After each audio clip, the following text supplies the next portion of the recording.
Olá pessoal, tudo bem? Então, sou a Priscila Dietz, psicoterapeuta, terapeuta integrativa, trabalho com astrologia alquímica também, do ponto de vista do autoconhecimento, da gente despertar os potenciais, tratar questões de bloqueios, fortalecer os nossos potenciais e tratar aquilo que a gente já traz de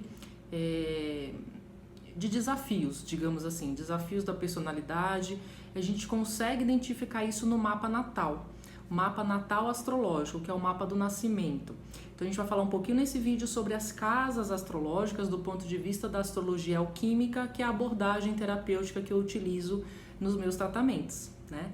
Então assim, gente, quando a gente, só explicando um pouquinho qual é a lógica, é baseado muito na questão da psicologia analítica, psicologia junguiana, utilizando a leitura do mapa natal para o autoconhecimento, para o desenvolvimento pessoal, para o despertar de consciência, né? O que a gente traz de potenciais em cada área da vida. Então, se a gente pega o mapa natal, ele é dividido em 12 áreas, né? Em 12 casas, a gente pode também falar em 12 áreas da vida ou 12 casas. Cada casa tem uma influência específica, é um campo específico da nossa vida. E aí, o signo que entra naquela casa, quando a gente faz esse cálculo, é o arquétipo que a gente precisa desenvolver, que a gente precisa mais trabalhar naquela área da vida. Então, fazendo uma análise bem simples. Quando a gente nasce, o que acontece? A fotografia do céu daquele momento é como se fosse a principal força, né, que nós captamos naquele momento e introjetamos na nossa personalidade. Então, é a força daquele momento do nascimento que a gente faz essa introspecção, né? Então, ali, aquelas forças que estavam regendo aquele céu no momento, a gente sente e percebe a interferência na nossa personalidade, no nosso dia a dia, no nosso comportamento ao longo da nossa vida. Então, o mapa natal é um mapa para a vida, é um mapa para a vida presente, é um mapa que direciona o que a gente precisa trabalhar, o que a gente precisa tratar, o que a gente precisa equilibrar dentro dessa perspectiva mais da psicologia mesmo, da gente entender o nosso campo psíquico, uma ferramenta de compreensão do campo psíquico, né? A gente poderia resumir dessa forma, é dessa forma que eu trabalho. E aí, associo com a astrologia alquímica, ou seja, eu vou tratar, analisar e tratar o mapa natal, para a gente despertar esses potenciais, despertar os bloqueios, né? A gente conseguir trabalhar esses bloqueios. Então, falando um pouquinho de cada casa. Então, a casa 1 está relacionada ao quê, gente? Está relacionado à casa do guerreiro, a casa das lutas, a casa do meu eu, a casa de como eu me compreendo nesse momento, nessa vida. Então é a casa do meu ego, de como eu sou, né? A casa 1 também representa a casa do ascendente. E é uma casa regida, né? Cada casa tem uma regência principal e tem um signo principal. Então o signo principal dessa casa é o Áries e a regência é Marte. Só que, quando a gente nasce, não necessariamente vai ser essa regência específica. Depende do momento, da hora do nosso nascimento e do local. Ah, Priscila, eu não tenho o horário do nascimento, eu consigo fazer o tratamento alquímico? Sim, eu tenho métodos e tenho formas de tratar o mapa natal, mesmo que você não tenha o horário do seu nascimento. Bom, casa 2, casa do que, gente? Casa dos bens materiais, né? De como a gente conquista o nosso material, como a gente faz a gestão dos nossos bens materiais. É a casa da materialidade, dos meus prazeres. Só lembrando, a casa 1 tá ligado à região do cardíaco, ao meu eu, né? A casa 2 já tá ligado ao gástrico. Então também eu faço toda essa correlação durante a análise, né? Como que você somatiza questões no gástrico, por exemplo, ou somatiza questões emocionais no cardíaco. Também a gente consegue ver essa relação no seu mapa natal. No gástrico, então, casa 2, conquistas materiais, o ter algo, como eu me nutro, como eu me alimento, como eu conquisto essa força para eu atingir os meus objetivos materiais. Se essa casa tiver, né, se essa área tiver em desequilíbrio, o que vai acontecer? Eu vou ter mais dificuldade na área financeira.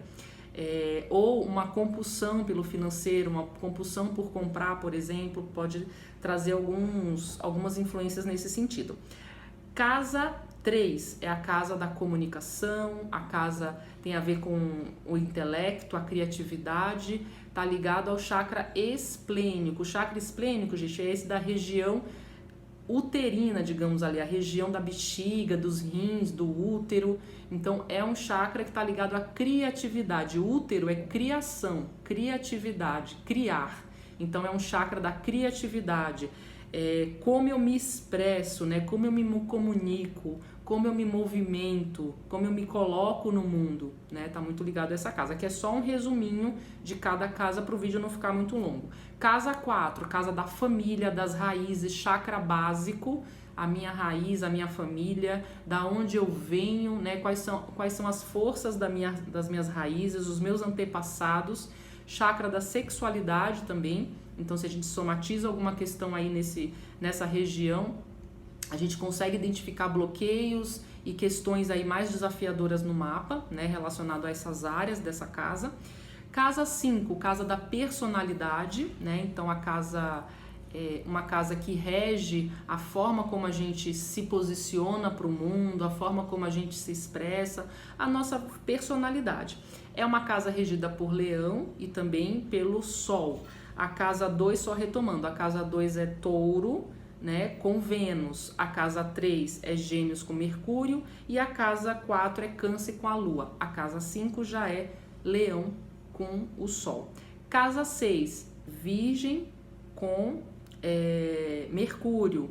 Então, é a casa do trabalho, também do chakra umbilical, chakra gástrico, é a casa do profissional, da minha saúde, como eu me organizo, como a minha procrastinação em relação às coisas, a minha organização, tudo isso está relacionado a essa casa aí, gente. Então, o arquétipo que vai entrar nessa casa, no seu mapa natal, vai reger toda essa área aí ao longo da sua vida. Casa 7, que é a casa dos relacionamentos, é a casa de Libra, regido por Vênus também. Então, é a casa do outro. Então, aqui é o eu e aí a casa 7 é o outro. Como eu me relaciono com o outro, meus relacionamentos em geral, amorosos, relacionamentos de amizade, minhas associações, como eu me relaciono. A casa 8 já é a casa da transformação, que vem com Escorpião e regido por Plutão. Então, como eu me transformo, o meu lado mais oculto, a minha mente, a minha reflexão, o meu inconsciente, as minhas transformações, o meu lado mais oculto, a minha mente concreta, o que eu preciso transformar, o que eu preciso modificar. Então, também, se tiver algum aspecto, algum planeta retrógrado, alguma interceptação, alguma quadratura nessa região, vai trazer o quê? Uma dificuldade na transformação, uma dificuldade de eu movimentar uma mudança de emprego, mudança de relacionamento, mudança de trabalho. E aí a gente vai tratando isso durante a terapia alquímica também. É possível tratar, dependendo da sua configuração e do seu histórico de vida pessoal.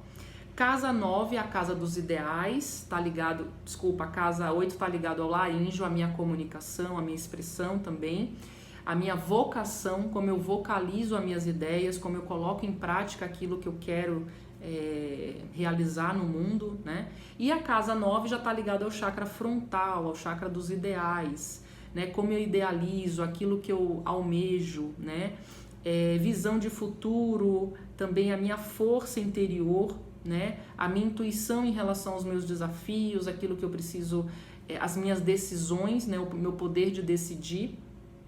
E algum desequilíbrio nessa região, claro que vai trazer falta de foco, falta de concentração, falta de criatividade, não conseguir decidir, uma pessoa muito indecisa, não saber escolher, não saber fazer as escolhas certas, tudo isso está ligado a essa região da casa 9 do frontal.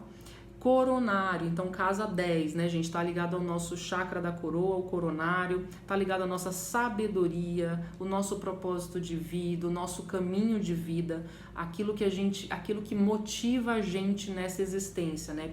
O que vai levar a gente para aquele caminho, para a gente realizar o nosso propósito, tá? Quando está interceptado, quando tem algum aspecto negativo, a gente vai ter uma grande dificuldade de encontrar esse propósito, da gente realizar esse propósito, tá? Casa 11 tá ligado ao quê? Também ao chakra frontal, do outro lado do chakra frontal, ligado à nossa visão de futuro, às nossas parcerias, trabalho em equipe, também um pouco ligado à nossa relação no casamento, a relações sociais, relações mais coletivas, tem a ver com a nossa liberdade, com a nossa vontade, né, de expressar algumas questões aí ligadas à nossa visão de futuro. Então, é o aquário, né, com o planeta de Urano, tá? Nessa casa 11. Casa 12, a última casa, é a casa da espiritualidade, a casa do eu trabalho muito essa questão do eu, da minha confiança, a confiança em si mesmo, a confiança no meu eu, a questão da minha fé, né? Aquela frase, a tua fé te curou. A frase de Jesus, né? A frase do Cristo, a tua fé te curou. Então, quanto mais a gente tiver essa casa 12 bem resolvida, bem fortalecida, melhor a nossa fé em nós mesmos, melhora a nossa fé, a nossa confiança e aí potencializa todo esse caminho, toda essa trajetória aí da nossa individuação, da nossa caminhada individual aí no nosso propósito de vida. Está relacionado também ao nosso lado mais oculto, né, o nosso lado mais inconsciente, o nosso lado mais sombra, que a gente não consegue enxergar. Então esse é um resuminho, né, de cada casa. Eu vou gravar outros vídeos falando dos planetas, sempre olhando, gente, esse ponto de vista do autoconhecimento, né? Então as ferramentas todas que eu trabalho são ferramentas para buscar o equilíbrio emocional, o equilíbrio psíquico, o equilíbrio e também o nosso autoconhecimento, né? Então aqui é uma ferramenta importantíssima de autoconhecimento. E aí não é à toa, né, que antigamente os reis, muito antigamente reis, nobres, eram as únicas pessoas que tinham acesso a esse conhecimento.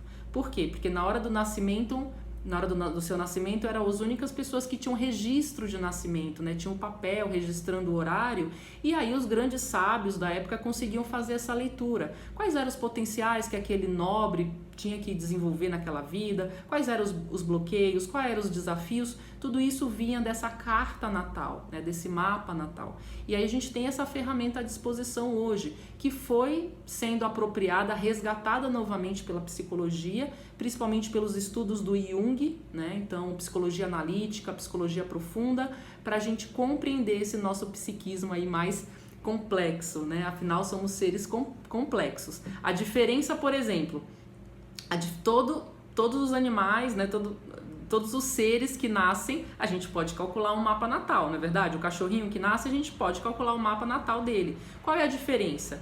A diferença é o nível de consciência. Então, o nosso nível de consciência de desenvolver os nossos potenciais e a nossa responsabilidade, o nosso livre-arbítrio é muito maior do que a consciência de um animal, que também está no seu processo de desenvolvimento evolutivo, né, gente? A gente sabe, quem estuda a espiritualidade, estuda o caminho de evolução, de consciência, sabe que cada ser está no seu processo evolutivo, inclusive o planeta está no seu processo evolutivo também. Então, a diferença é o nível de consciência. Então, quanto mais consciência, mais você quer desenvolver os seus potenciais. E aí que entram as ferramentas de autoconhecimento para ajudar a gente nesse processo, não é verdade? Então, quem quiser saber mais, eu vou deixar aqui embaixo as informações. Quem quiser agendar uma consulta para o cálculo do seu mapa, para fazer um mapa personalizado na visão alquímica, eu também estou à disposição. Tenho trabalho com outras terapias, com outros atendimentos terapêuticos e tem mais informações no meu site. Até mais, tchau, tchau!